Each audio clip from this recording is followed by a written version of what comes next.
31 आयत तक, फिर 40 से 42, जहाँ इस प्रकार लिखा है, तब मूसा ने इस्राएल के सब पुरनियों को बुलाकर कहा, तुम अपने अपने कुल के अनुसार एक एक मेमना अलग कर रखो और फसह का पशु बलि करना, और उसका लहू जो उस तसले में होगा उससे जुफा का एक गुच्छा डुबोकर उस तसले में से लहू से द्वार के चौखट के सिरे और दोनों अलंगों पर कुछ लगाना, और भोर तक तुम में से कोई घर से बाहर ना निकले, क्योंकि यहोवा देश के बीच होकर मिस्रियों को मारता जाएगा। इसलिए जहाँ जहाँ चौखट के सिरे पर दोनों अलंगों पर लहू को देखेगा, वहाँ वहाँ उस द्वार को छोड़ जाएगा, और नाश करने वाले को तुम्हारे घरों में मारने के लिए ना जाने देगा।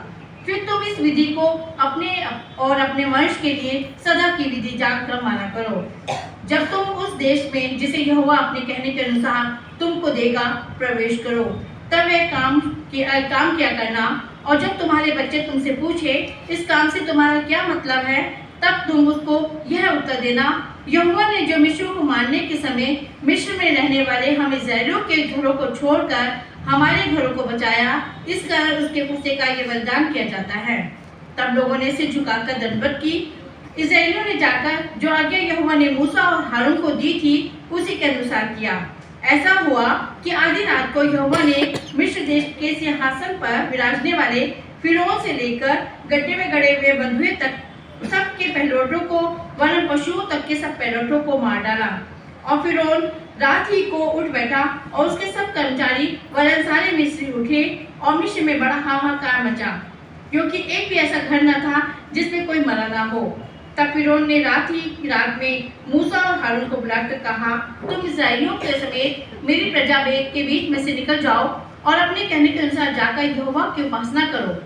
अपने कहने के अनुसार अपनी भेड़ बकरियों और गाय बैलों को साथ ले जाओ और मुझे आशीर्वाद दे जाओ। मिस्री जो कहते थे हम तो सब मर मिटे हैं, उन्होंने इस्राएली लोगों पर दबाव डालकर कहा, देश से झटपट निकल जाओ। 40 से 42 मिस्र में बसे हुए इस्राएलियों को 430 वर्ष बीत गए थे, और उन 430 वर्षों के बीतने पर ठीक उसी दिन यहोवा की सारी सेना मिस्र देश से निकल गई। यहोवा इस्राएलियों को मिस्र देश से निकाल लाया, इस कारण वह रात उसके निमित्त मानने की योग्य है। यह यहोवा की वही रात है जिसका पीढ़ी पीढ़ी में मानना इस्राएलियों के लिए आवश्यक है। यह परमेश्वर का वचन है। परमेश्वर का धन्यवाद हो। आज का दूसरा पाठ है भजन संहिता 88। हे मेरे उद्धारकर्ता परमेश्वर यहोवा, मैं दिन को और रात को तेरे आगे चिल्लाता आया हूँ। मेरी प्रार्थना तुझ तक पहुँचे, मेरे चिल्लाने की ओर कान लगा। क्योंकि मेरा प्राण कलेश से भरा हुआ है और मेरा प्राण अधोलोक के निकट पहुँचा है। मैं कब्र में पड़ने वालों में गिरा गया हूँ, मैं बलहीन पुरुष के समान हो गया हूँ। मैं मुर्दों के बीच छोड़ा गया हूँ, और जो घात होकर कब्र में पड़े हैं, जिनको तू फिर स्मरण नहीं करता और वे तेरी सहायता रहित हैं, उनके समान मैं हो गया हूँ।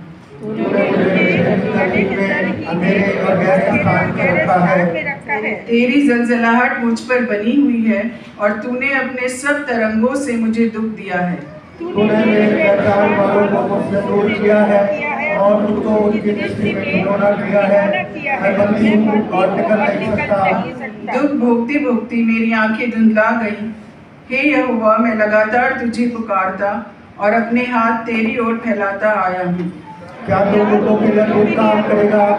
क्या मेरे लोग उनका तेरा धन्यवाद करेंगे? क्या कब्र में तेरी करुणा का और विनाश की दशा में तेरी सच्चाई का वर्णन किया जाएगा? क्या तेरा काम है और तेरा धन्यवाद? परंतु हे यहोवा, मैंने तेरी दुहाई दी है और भोर को मेरी प्रार्थना तुझ तक पहुँचेगी। हे यहोवा, तुझको क्यों छोड़ देता है? तू अपना मुख मुझसे क्यों छुपाए रहता है? मैं बचपन ही से दुखी वरन अधमुआ हूँ, तुझसे भय खाते में अति व्याकुल हो गया हूँ। तेरा क्रोध मुझ पर पड़ा है, उस भय से मैं मिट गया हूँ। वह दिन भर जल के समान मुझे घेरे रहता है, वह मेरे चारों ओर दिखाई देता है। तूने मित्र और भाई दोनों को मुझसे दूर किया है और मेरे जान पहचान वालों को अंधकार में डाल दिया है। परमेश्वर का वचन है। परमेश्वर का धन्यवाद हो। मेहरबानी से बैठ जाए। आप सबको जय मसीह की। सभा का तीसरा पाठ जो लिया गया है इब्रानियों की पुस्तक, उसका 10वां अध्याय पद 4 से 24 तक। यहाँ पे इस प्रकार लिखा हुआ है, क्योंकि यह अनहोना है कि बैलों और बकरों का लहू पापों को दूर करे, इसी कारण वह जगत में आते समय कहता है, बलिदान और भेंट तूने ना चाही, पर मेरी एक देह तैयार की। होम बलियों और पाप बलियों से तू प्रसन्न नहीं हुआ। तब मैंने कहा, देख मैं आ गया हूँ, पवित्र शास्त्र में मेरे विषय में लिखा हुआ है, ताकि हे परमेश्वर तेरी इच्छा पूरी करूं। ऊपर तो वह कहता है, ना तूने बलिदान और भेंट और होम बलियां और पाप बलियों को चाहा और ना उनसे प्रसन्न हुआ, यद्यपि ये बलिदान तो व्यवस्था के अनुसार चढ़ाए जाते हैं। फिर यह भी कहता है, देख मैं आ गया हूं ताकि तेरी इच्छा पूरी करूं। अतः वह पहले को उठा देता है ताकि दूसरे को नियुक्त करे। उसी इच्छा से हम यीशु मसीह की देह के एक ही बार बलिदान चढ़ाए जाने के द्वारा पवित्र किए गए हैं। हर एक याजक तो खड़े होकर प्रतिदिन सेवा करता है और एक ही प्रकार के बलिदान को, जो पापों को कभी भी दूर नहीं कर सकते, बार बार चढ़ाता है। परंतु यह व्यक्ति तो पापों के बदले एक ही बलिदान सौदा के लिए चढ़ाकर परमेश्वर के दाहिने जा बैठा, और उसी समय से उसकी बाट जो रहा है कि उसके बैरी उसके पांव के नीचे की पीढ़ी बने, क्योंकि उसने एक ही चढ़ावे के द्वारा उन्हें जो पवित्र किए जाते हैं सौदा के लिए सिद्ध कर दिया है। और पवित्र आत्मा भी हमें यह गवाही देता है, क्योंकि उसने पहले ही कहा था, प्रभु कहता है कि जो वाचा मैंने उन दिनों के बाद उनसे बांधूंगा वह यह है कि मैं अपने नियमों को उनके हृदय पर लिखूंगा और मैं उनके विवेक में डालूंगा। फिर यह कहता है, मैं उनके पापों को और उनके अधर्म के कामों को फिर कभी स्मरण ना करूंगा, और जब इनकी क्षमा हो गई तो फिर पाप का बलिदान नहीं रहा। इसलिए हे भाइयों, जब हमें यीशु के लहू के द्वारा उस नए और जीते मार्ग से पवित्र स्थान में प्रवेश करने का हिवाब हो गया है, जो उसने पर्दे अर्थात अपने शरीर में से होकर हमारे लिए अभिषेक किया है, और इसलिए कि हमारा ऐसा महान याजक है जो परमेश्वर के घर का अधिकारी है, तो आओ हम सच्चे मन और पूरे विश्वास के साथ और विवेक का दोष दूर करने के लिए हृदय पर छिड़काव लेकर और देह को शुद्ध जल से धुलवाकर परमेश्वर के समीप जाएं। आओ हम अपनी आशा के अंगीकार को दृढ़ता से थामे रहें, क्योंकि जिसने प्रतिज्ञा की है वह सच्चा है, और प्रेम और भले कामों में उसकाने के लिए हम एक दूसरे की चिंता किया करें। ये जीवित परमेश्वर का वचन है। परमेश्वर का धन्यवाद हो। उसका 19 अध्याय पद 1 से लेकर के 37 तक यहाँ इस प्रकार से लिखा है, इस पर पिलातुस ने यीशु को लेकर कोड़े लगवाए और सिपाहियों ने कांटों का मुकुट गूंथकर उसके सिर पर रखा और उसे बैंजनी वस्त्र पहनाया और उसके पास आकर कहने लगा, हे यहूदियों के राजा प्रणाम, और उसे थप्पड़ भी मारे। तब पिलातुस ने फिर बाहर निकलकर लोगों से कहा, देखो मैं उसे तुम्हारे पास फिर बाहर लाता हूँ, ताकि तुम जानो कि मैं कुछ भी दोष नहीं पाता। तब यीशु कांटों का मुकुट और बैंजनी वस्त्र पहने हुए बाहर निकला, और पिलातुस ने उनसे कहा, देखो यह पुरुष। जब महायाजकों और प्यादों ने उसे देखा तो चिल्लाकर कहा कि उसे क्रूस पर चढ़ा, क्रूस पर। पिलातुस ने उनसे कहा, तुम ही उसे लेकर क्रूस पर चढ़ाओ, क्योंकि मैं उसमें दोष नहीं पाता। यहूदियों ने उसको उत्तर दिया कि हमारी भी व्यवस्था है और उस व्यवस्था के अनुसार वो मारे जाने के योग्य है, क्योंकि उसने अपने आप को परमेश्वर का पुत्र बनाया। जब पिलातुस ने ये बात सुनी तो और भी डर गया और फिर किले के भीतर गया और यीशु से कहा, तू कहाँ का है?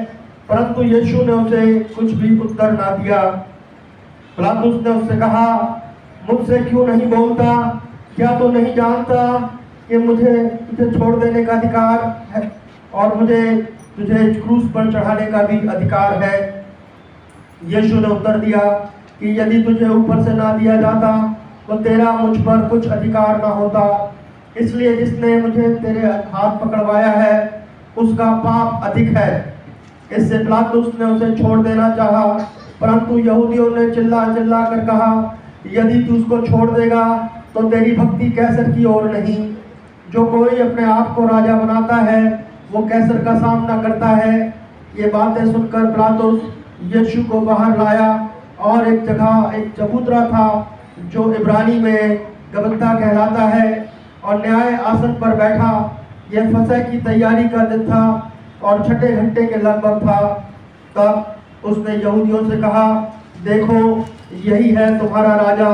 परंतु वे चिल्लाए कि ले जा, उसे क्रूस पर चढ़ा। पिलातुस ने उनसे कहा, क्या मैं तुम्हारे राजा को क्रूस पर चढ़ाऊं? महायाजकों ने उत्तर दिया कि कैसर को छोड़, हमारा और कोई राजा नहीं। तब उसने उसे उनके हाथ सौंप दिया ताकि वो क्रूस पर चढ़ाया जाए। तब वे यीशु को ले गए और वो अपना क्रूस उठाए हुए उस स्थान तक बाहर गया जो खोपड़ी का स्थान कहलाता है और इब्रानी में गुलगुता। वहाँ उन्होंने उसे और उसके साथ और 2 मनुष्यों को क्रूस पर चढ़ाया, एक को इधर और एक को उधर, और बीच में यीशु को। और पिलातुस ने एक दोष पत्र लिखकर क्रूस पर लगा दिया और उसमें यह लिखा हुआ था, यीशु नासरी यहूदियों का राजा। यह दोष पत्र बहुत यहूदियों ने पढ़ा क्योंकि वो स्थान जहाँ यीशु क्रूस पर चढ़ाया गया था नगर के पास था, और पत्र इब्रानी और लातीनी और यूनानी में लिखा हुआ था। तब यहूदियों के महायाजकों ने पिलातुस से कहा, यहूदियों का राजा मत लिख, परंतु यह कि उसने कहा, मैं यहूदियों का राजा हूँ। पिलातुस ने उत्तर दिया कि मैंने जो लिख दिया वो लिख दिया। जब सिपाही यीशु को क्रूस पर चढ़ा चुके तो उसके कपड़े लेकर 4 भाग किए, हर सिपाही के लिए 1 भाग, और कुर्ता भी लिया, परंतु कुर्ता बिन सियन ऊपर से नीचे तक बुना हुआ था। इसलिए उन्होंने आपस में कहा कि हम इसको ना फाड़े, परंतु उस पर चिट्ठी डालें कि वो किसका होगा। ये इसलिए हुआ कि पवित्र शास्त्र की बात पूरी हो कि उन्होंने मेरे कपड़े आपस में बांट लिए और मेरे वस्त्र पर चिट्ठी डाली। तो सिपाहियों ने ऐसा ही किया। परंतु यीशु के क्रूस के पास उसकी माता और उसकी माता की बहन मरियम, क्लोपास की पत्नी, और मरियम मगदलीनी खड़ी थी। यीशु ने अपनी माता और उस चेले को जिससे वह प्रेम रखता था पास खड़े देखकर अपनी माता से कहा, हे नारी, देख ये तेरा पुत्र है। तब उस चेले से कहा, यह तेरी माता है, और उसी समय से वो चेला उसे अपने घर ले गया। इसके बाद यीशु ने यह जानकर कि अब सब कुछ हो चुका, इसलिए कि पवित्र शास्त्र की बात पूरी हो, कहा, मैं प्यासा हूँ। वहाँ एक सिरके से भरा हुआ बर्तन धरा था, सो उन्होंने सिरके में भिगोए हुए स्पंज को चूफे में रखकर उसके मुंह में लगाया। जब यीशु ने वो सिरका लिया तो कहा, पूरा हुआ, और सिर झुकाकर प्राण त्याग दिए। और इसलिए कि वो तैयारी का दिन था, यहूदियों ने पिलातुस से विनती की कि उनकी टांग तोड़ दी जाए और वे उतारे जाएं, ताकि सब्त के दिन वे क्रूसों पर ना रहें, क्योंकि वो सब्त का दिन बड़ा दिन था। सो यह सिपाहियों ने आकर पहले की टांगें तोड़ी, तब दूसरे की भी, जो उसके साथ क्रूस पर चढ़ाए गए थे। परंतु जब यीशु के पास आकर देखा कि वह मर चुका है तो उसकी टांगें ना तोड़ी, परंतु सिपाहियों में से एक ने बर्छे से उसका पंजर भेदा और उसमें से तुरंत लहू और पानी निकला। जिसने यह देखा उसी ने गवाही दी है, और उसकी गवाही सच्ची है, और वो जानता है कि सच कहता है कि तुम भी विश्वास करो। ये बातें इसलिए हुई कि पवित्र शास्त्र की बात पूरी हो कि उसकी कोई हड्डी तोड़ी ना जाएगी। फिर एक और स्थान पर यह लिखा है कि जिसे उन्होंने भेदा उस पर दृष्टि करेंगे। ये प्रभु यीशु मसीह का सुसमाचार है। सबको जय मसीह की। जय मसीह। मैं पढ़ूंगी पहला कलमा जो लिया गया है लूका, उसका 23वां अध्याय, उसकी 34वीं आयत। तब यीशु ने कहा, हे पिता, इन्हें क्षमा कर, क्योंकि ये जानते नहीं कि क्या कर रहे हैं। और उन्होंने चिट्ठियाँ डालकर उसके कपड़े बांट लिए। ये परमेश्वर का वचन है। परमेश्वर का धन्यवाद।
लूका की इंजील उसका 23 बाब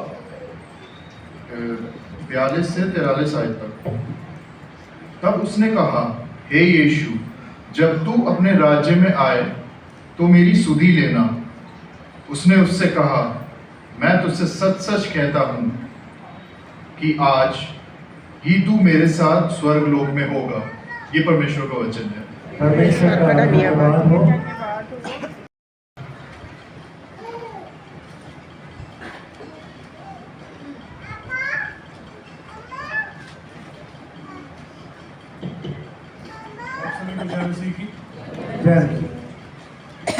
तीसरा कलमा जो कि लिया गया है यूहन्ना की किताब उसके 19वें बाब की 26 से 27 आयत,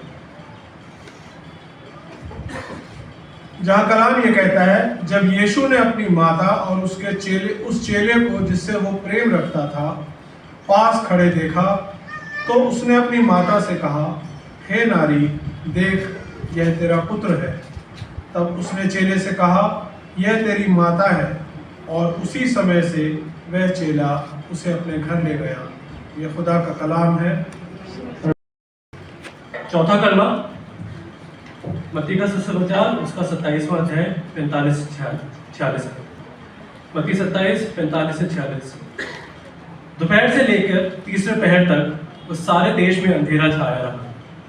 तीसरे पहर के निकट यीशु ने बड़े शब्द से पुकार कर कहा, एली एली लमा शबक्तनी, अर्थात हे मेरे परमेश्वर, हे मेरे परमेश्वर, तूने मुझे क्यों छोड़ दिया।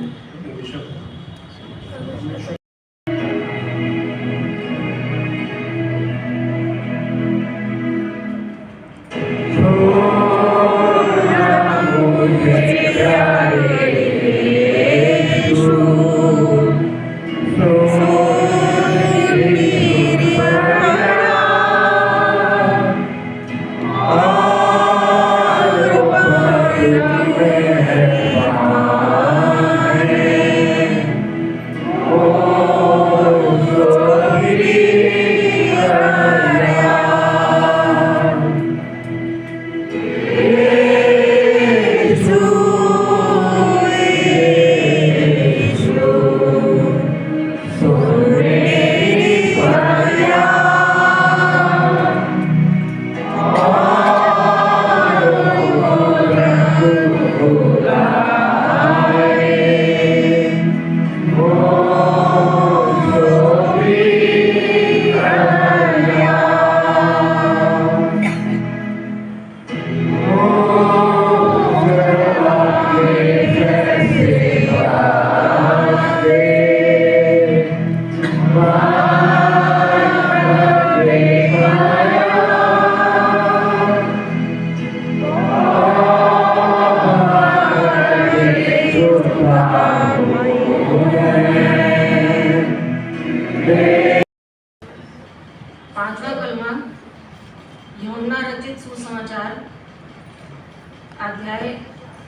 19 वचन 28। यीशु की मृत्यु। इसके बाद यीशु ने यह जानकर कि अब सब कुछ पूरा हो चुका, इसलिए कि पवित्र शास्त्र में जो कहा गया वह पूरा हो, कहा मैं प्यासा हूँ। ये परमेश्वर का वचन है। परमेश्वर का छठा कलमा पढ़ेंगे। यूहन्ना रचित सुसमाचार उसका 29 अध्याय 29 से 30। 19 अध्याय उसका 29 से 30। वहाँ एक सिरके से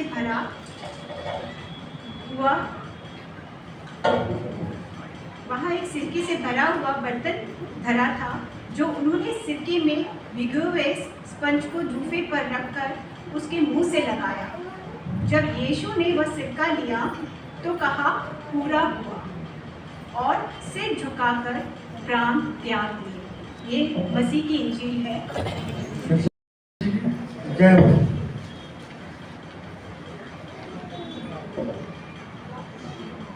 लगभग 2 पहर से 30 पहर तक सारे देश में अंधेरा छा रहा और सूर्य उजाला जाता रहा और मंदिर का पर्दा बीच से फट गया। और यीशु ने बड़े शब्द से पुकार कर कहा, हे पिता, मैं अपनी आत्मा तेरे हाथों में सौंपता हूँ। और ये कह के प्राण छोड़ दिए। सूबेदार ने जो कुछ हुआ था देखकर परमेश्वर की बड़ाई की और कहा, निश्चय ये मनुष्य धर्मी था। और भीड़ जो ये देखने पर इकट्ठा हुई, इस घटना को देखकर छाती पीटती हुई लौट गई। पर उसके सब जान पहचान और जो स्त्रियां गलील से उसके साथ आई थी, दूर खड़ी हुई ये सब देख रही थी। ये यीशु मसीह की इंजील है।